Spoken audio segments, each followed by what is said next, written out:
Hello everyone, welcome back to our channel and it's reaction time. मेरा नाम है आयुषा जावेद। मेरा नाम है सैम। तो आप सबको जैसे पता ही है, पूरे इंडिया को एंड अराउंड द वर्ल्ड पता होगा कि केदारनाथ जो मंदिर है उसकी जो है वो क्या मतलब वैल्यू है, लोग कितना ज़्यादा मानते हैं और वहाँ की चारों धाम यात्रा लोग करने के लिए जाते हैं और मतलब वहाँ जाके मतलब प्रे करते हैं, इबादत करते हैं, अपनी भक्ति शो करते हैं।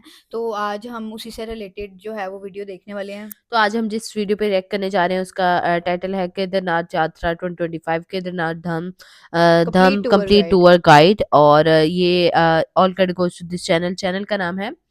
चैनल का नाम है ट्रैवलर ऋषभ। हाँ, और मेरे ख्याल से इसमें एक ट्रैकिंग होती है, आप उसको करते हो, ट्रैक कंप्लीट करके देन आप जाते हो और मंदिर। इससे रिलेटेड जो है वो बॉलीवुड में एक मूवी भी बनाई गई थी केदारनाथ, जिसमें वो सारा अली खान थी एंड सुशांत सिंह राजपूत थे। वो मूवी तो मैंने नहीं देखी है, लेकिन हाँ, हमने जैसे प्रीवियस अपने टेम्पल्स की वीडियो बनाई थी तो उसमें हमने पढ़ा था कि केदारनाथ मंदिर की जो है ना वो बहुत वैल्यू है, लोग बहुत मानते हैं। तो आज हम देखते हैं, इसमें हमें पूरा बताया जाएगा कि हाँ वो क्या मतलब पूरा सिनेरियो होता है कैसे उसका। होती है वो, जो भी उनका टूर गाइड हमें दिखाएगा, तो वो आप लोगों के साथ देखते हैं, पे करेंगे उससे पहले चैनल को कर ले सब्सक्राइब और बेल आइकन बटन को लाजमी प्रेस कर दिए ताकि आने वाले नोटिफिकेशन आप तक पहुंच वीडियो सके। करते हैं स्टार्ट।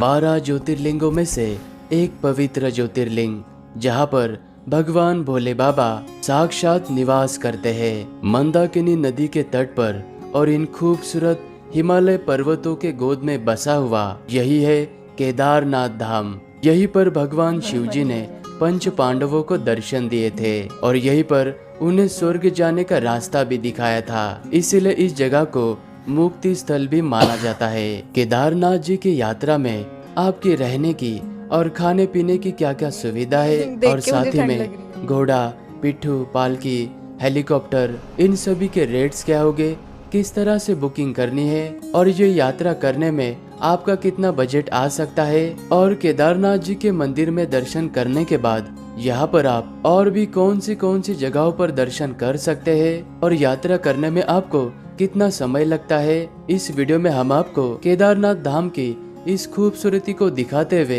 इस तरह की कंप्लीट इंफॉर्मेशन देने वाले हैं। तो इस वीडियो को पूरा जरूर देखना। केदारनाथ धाम जी की यात्रा हरिद्वार से शुरू होती है और हरिद्वार बस स्टैंड के पास में ही सोनप्रयाग तक जाने के लिए आपको बहुत सारी बसेस की सर्विस मिलती है और इन बसेस का किराया 700 से लेके 1000 तक का होता है और इनका टिकट आपको एक दिन पहले ही कराना पड़ता है। सुबह के 5 बजे से लेके 8 से 9 बजे तक यहाँ से सोनप्रयाग के लिए बसेस चलना स्टार्ट हो जाती है और यहाँ पर आप टैक्सी और शेयर टैक्सी करके भी सोनप्रयाग तक जा सकते हैं। और हरिद्वार से सोनप्रयाग तक का 230 किलोमीटर का खूबसूरत सफर तय करने के बाद आप सोनप्रयाग में पहुंच जाओगे, जो कि ये केदारनाथ यात्रा का पहला पड़ाव है। रास्ते में हमें बहुत ज्यादा ट्रैफिक मिलने के कारण सोनप्रयाग तक पहुंचने में हमें रात होने वाली थी, इसीलिए हमने सोनप्रयाग से 1.5 किलोमीटर पहले इस सीतापुर में होटल रूम ले लिया था।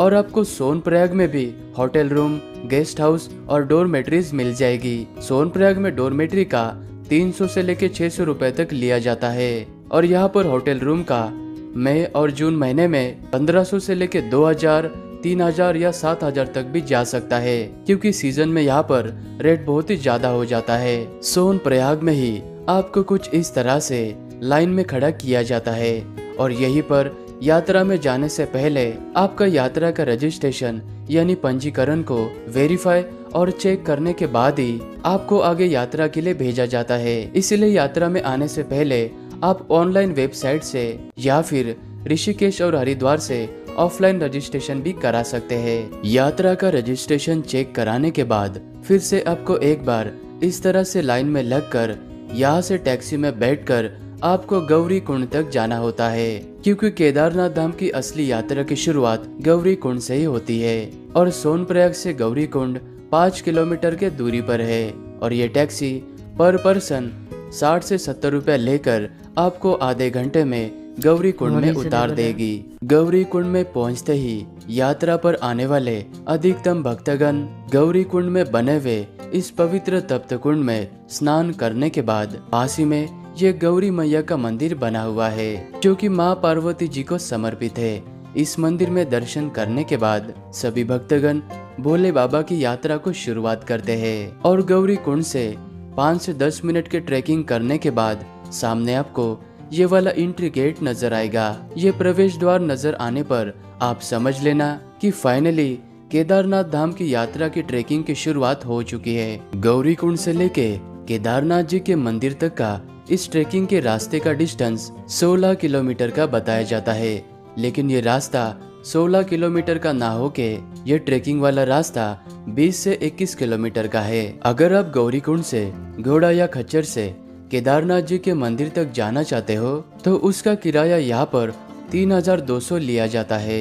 अगर आप यहाँ पर पालकी का इस्तेमाल करते हो तो पालकी का किराया यहाँ पर 7 से लेके 9-10 हजार तक लिया जाता है और यहाँ पर इस पिट्ठू का चार्जेस 3000 से लेके 6 या 7 हजार तक का हो सकता है। और मंदिर तक जाने के लिए सबसे आसान रास्ता है हेली सर्विस का, जो कि गुप्त काशी, फाटा, सिरसी इन 3 जगहों से केदारनाथ जी के मंदिर तक जाने के लिए हेलीकॉप्टर की सर्विस चलती है और हेलीकॉप्टर के जो भी रेट्स है वो आपको स्क्रीन के ऊपर नजर आएंगे। और हेली सर्विस को बुकिंग करने के लिए आप हेली सर्विस के ऑफिशियल वेबसाइट से ही बुकिंग करना। लगभग 6 से 7 किलोमीटर की पैदल यात्रा करने के बाद आप इस रामबाड़ा नामक जगह पर पहुंच जाओगे और यहाँ पर आपको मंदाकिनी नदी पर बनाए गए ये ब्रिज नजर आएंगे और इस ब्रिज को क्रॉस करने के बाद जैसे आप आगे जाओगे यहाँ पर ज्यादा तीखी चढ़ाई होने के कारण आपको थकान का सामना करना पड़ सकता है, लेकिन फिर भी आप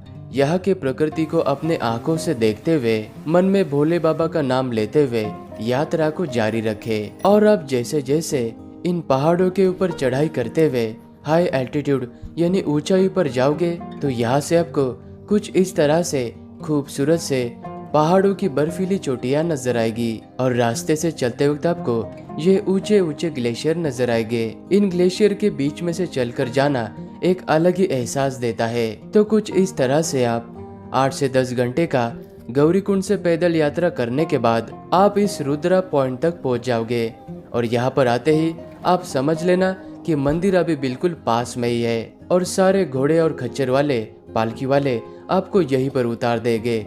और इस जगह से केदारनाथ जी का मंदिर मात्र 1 से 1.5 किलोमीटर के दूरी पर ही है। केदारनाथ में रहने के लिए हमने पहले से ही नंदी कॉम्प्लेक्स में बुकिंग करा कर रखी थी। नंदी कॉम्प्लेक्स में आपको कुछ इस तरह के बड़े बड़े से टेंट लगाए हुए नजर आएंगे। इन टेंट्स के अंदर नीचे गद्दा बिछाकर उसके ऊपर आपको माइनस टेम्परेचर की ये स्लीपिंग बैग दी जाती है और इसका 800 से लेकर 900 रुपए तक लिया जाता है। अगले दिन की सुबह होते ही 4 बजे के बाद में हम निकल पड़े थे दर्शन करने के लिए और रास्ते से जाते वक्त अचानक से स्नोफॉल स्टार्ट हो चुका था।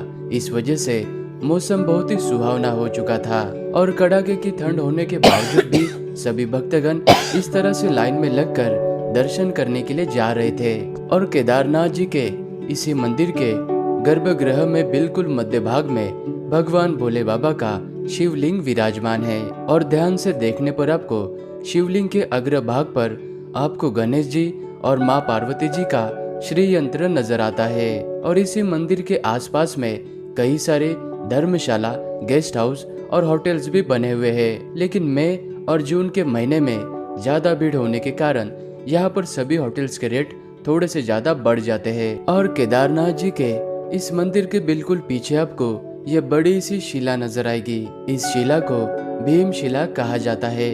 जब 2013 में यहाँ पर प्राकृतिक आपदा आई थी तो इसी भीम शिला ने केदारनाथ जी के इस मंदिर को बचाया था। और भीम शिला के यहाँ से आप मात्र 1 मिनट थोड़ा सा आगे चलकर आओगे तो यहाँ पर आपको ये जगत गुरु आदि शंकराचार्य जी की बहुत ही खूबसूरत प्रतिमा नजर आएगी।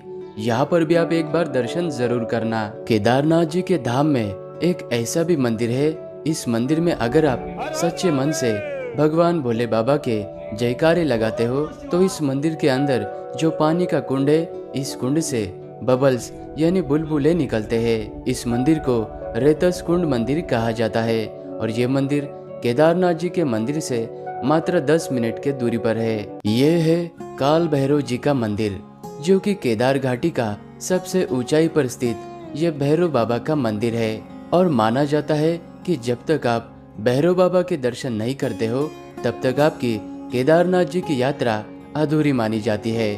और जब 6 महीने के लिए केदारनाथ जी के कपाट बंद हो जाते हैं तब कहा जाता है कि भैरव बाबा ही इस केदार घाटी के साथ में ही केदारनाथ जी के मंदिर की रक्षा करते हैं। केदारनाथ जी के मंदिर के राइट साइड में आपको ये लोहे का पुल नजर आएगा। इस ब्रिज को क्रॉस करने के बाद लगभग 20 मिनट की चढ़ाई करने के बाद आप भैरव बाबा जी के मंदिर के पास में पहुंच जाओगे। हो सके तो आप यहाँ पर भी दर्शन जरूर करना। केदारनाथ जी के इस यात्रा में आपका बजट 4000 से लेके 6000 तक का हो सकता है। अगर आप 2 लोगों से ज्यादा है तो ये यात्रा आपकी इससे भी कम में हो सकती है। और आप हो सके उतना जल्दी पहले से गौरीकुंड में आकर रुकना और अगले दिन गौरीकुंड से सुबह 5 या 6 बजे यही से आप यात्रा स्टार्ट करना।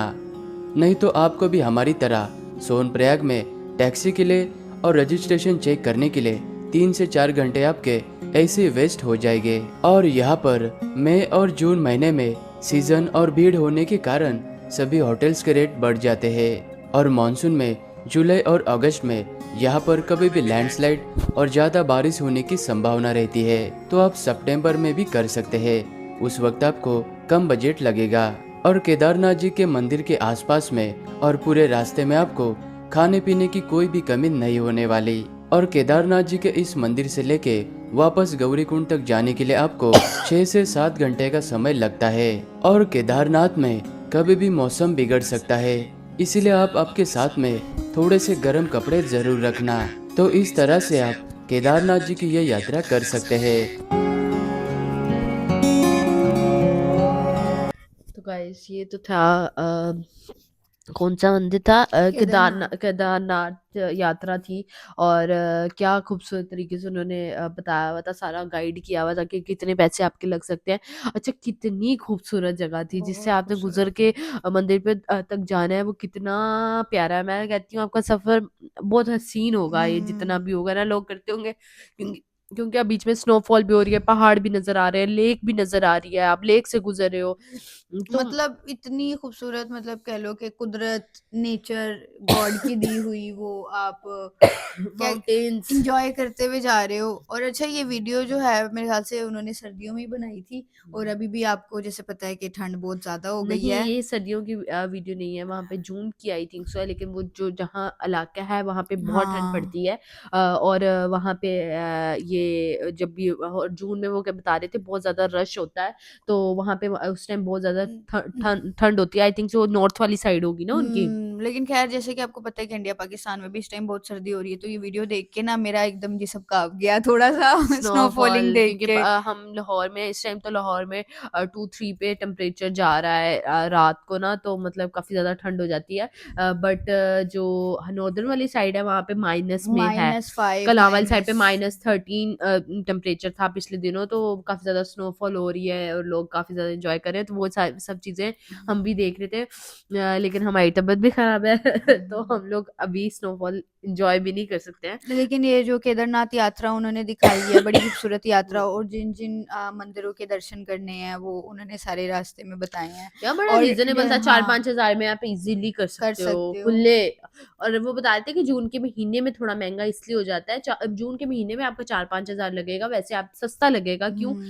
क्योंकि जून का महीना बहुत ज्यादा रशी होता है, वहां पे लोग ज्यादा जाते हैं। मेरे ख्याल से जून में गर्मी होती है ना, तो वो ज्यादा नॉर्थ वाली साइड पे ही रुक करते और हैं। इस जगह की जो है वो बहुत ज़्यादा उन्होंने वैल्यू दिखाई हुई है।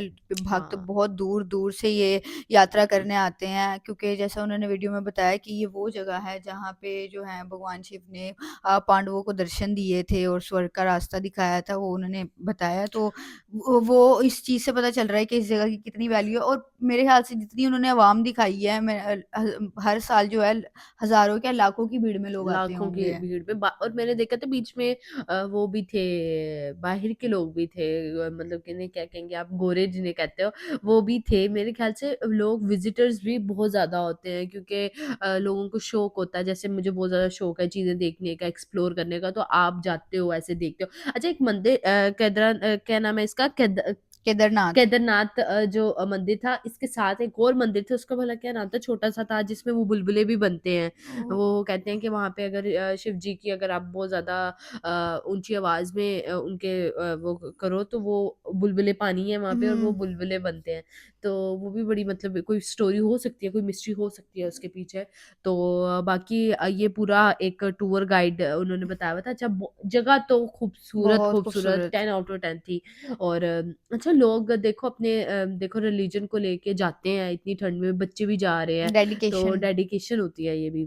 और ये आप कह लें कि आपकी एक भक्ति होती है, एक आपका प्यार होता है अपने गॉड के साथ, तो वही उसके अंदर उन्होंने दिखाया हुआ है। ऐसा ही है। तो आप लोग अगर किसी ने अगर ये केदारनाथ यात्रा 2025 में अगर कोई गया था या पहले कभी गया हुआ है तो वो कमेंट सेक्शन में लाज़मी बताएँ। और बाकी हमारी वीडियोज़ कैसी लग रही हैं, अगर अच्छी लग रही हैं लाइक करें, ज़्यादा से ज़्यादा शेयर करें अपनी फैमिली और फ्रेंड्स के साथ। चैनल को कर लिए सब्सक्राइब और बेल आइकन को लाज़मी प्रेस कर दिए ताकि आने वाली नोटिफ़िकेशन आप तक पहुँच सके। तो मिलते हैं अपनी नेक्स्ट वीडियो में, तब तक के लिए bye bye. Tried so hard and got so